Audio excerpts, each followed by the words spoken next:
Do you want to play your favorite Xbox games, but your Xbox Series S controller just won't connect? It's super frustrating, but don't worry, you're not alone. We're going to fix it together right now. So sometimes controllers don't connect because the sync button isn't pressed the right way. So first you're going to press and hold the Xbox button on your controller until it lights up. Then you're going to press the small sync button on top of the controller. After that, press the sync button on your Xbox Series S. You're going to see the lights flash and then stay solid when they're connected. If it still doesn't work, try resetting your controller. Hold the Xbox button until it turns off, wait a few seconds, and then turn it back on. All right? Now, you can also try using a USB-C cable. So plug one end into your controller and the other end into your Xbox.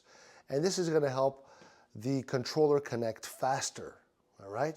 So make sure that your controller has batteries or is fully charged.